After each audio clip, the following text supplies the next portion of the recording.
Hey ReadyUpLive, it's apparently been Christmas in spring for me lately. HP is sponsoring this video for me to review this laptop. The OMEN 158X020CA. Let's call it the OMEN by HP laptop. I've been playing with this for about a month now, using it casually, playing games with it, watching Netflix, doing all of the above just to kind of test it out. I got some things to say about it. So this is a 15-inch laptop, Core i7-6700, 16 gigs of RAM, 2 terabyte hard drive. It's packing stuff. It's seriously packing. It is powerful, this machine. This is without a doubt the most powerful laptop I have owned. Let's start with the look of it. I'm mixed on that. It's all right. I like the light up keyboard. The nice glowing red's pretty cool. It's got a decent sized touchpad on it.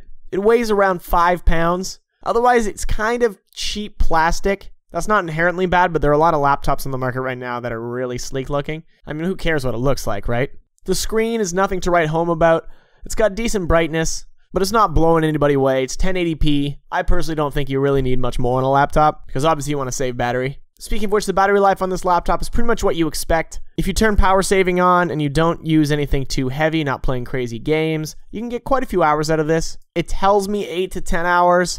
You're probably going to get a lot less than 8. When I was kind of surfing and doing general stuff, watching some videos, I got under 4 hours. That's kind of the standard average for laptops, I'd say. But look, this is a gaming laptop. Ideally, you're having this at home, plugging it in, and that's when the power really shows. Obviously, for a gaming laptop, you want to have it plugged in to get the maximum performance out of it. This thing is an NVIDIA GeForce GTX 960M in it, which is a pretty beastly card. It's fantastic that laptops can put out this kind of performance. So I tested a bunch of stuff. You can, in fact, run Mass Effect Andromeda on ultra settings. There's a little bit of stutteriness here and there. You're not really going past 30 frames a second, but the fact that it can be done kind of blows my mind. Maybe it's because I've never really even had a really good gaming laptop, but it's pretty cool to see. When I dropped it down to high settings, I found I got a pretty consistent 40 frames a second, which isn't bad.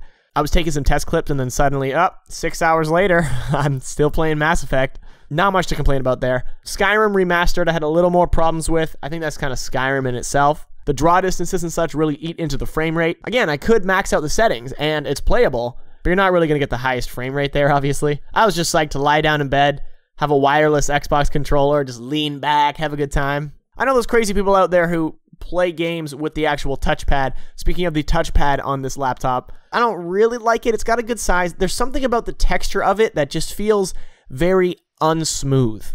After using it for a while, I expected my hand oil to maybe make it a little more slippery, but I kind of stuck to it. I've traditionally not had any luck with touchpads in my life, so maybe that's just me, but I wasn't a huge fan of that. Audio-wise, the laptop is proud to boast Bang & Olufsen, which is a very high-quality name in audio. I didn't really see that performance. You can do some cool audio tweaking behind the scenes with a Bang & Olufsen program, which I actually had to use. I had to double the audio output. By default, the laptop was very quiet. Luckily, I rectified that with those settings. Not going to blow you away, though. It's kind of what you expect from a laptop. I certainly have heard better sounding laptops, though. I think that's the gist you'll get out of this review of this laptop, is it's pretty good.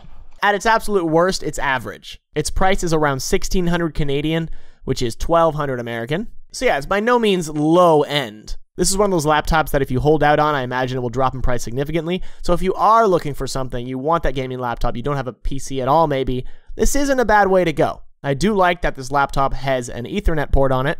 There's an increasing trend of not having that, but man, has that saved me in the past having that from transferring files to dispatch. It's a gaming laptop, right? You want to have that high-speed internet. That's good to have.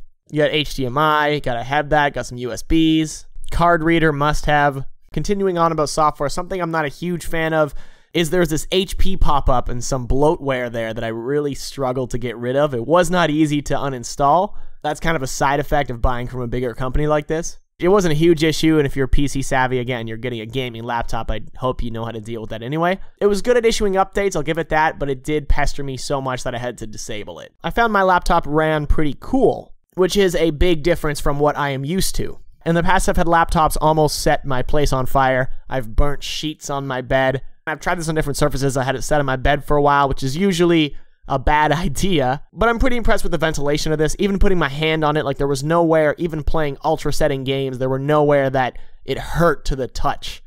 And I have seen that in many laptops, that it gets overly hot and lights things on fire. Now, it could just be me, it's a gaming laptop. You should expect some decent heat there. Just in my experience, I didn't find it that bad. Jumping back into the feel of it, I do like that the keyboard is so far up, a lot of space to rest your wrists. So in summary, the HP OMEN 15 is a pretty decent gaming laptop if you're looking to get in there, especially as it drops in price, or you can find it on sale somewhere. That would be fantastic. It keeps up with even the most modern games, which is very impressive to me for a laptop. Not a huge fan of the feel of the touchpad, but that one I think is a personal thing. Battery life, audio, and screen are nothing to write home about, but they're certainly not the worst thing ever. This guy can definitely be taken on the road. It's portable, but again, you're going to want to have this thing plugged in if you want to do some serious gaming on it. I'm not a big number review guy, so I think I'll finalize my review by saying this is a good laptop. If you can find it on sale, find it for a cheap price, you're absolutely killing it. Keep an eye on this one if you're just getting into PC gaming and you don't want to drop too much money. This is a good way to start because, again, you can keep up with some modern games, which is fantastic. So there you go, guys. If you can find this laptop in person somewhere, someone has it, you can find it in a store, definitely touch it, feel it. That's what she said. See the screen for yourself, feel the weight of it. OMEN by HP, 15AX020CA. Variation there based on where you live, stuff like that. Hope this was helpful. Thank you so much for watching.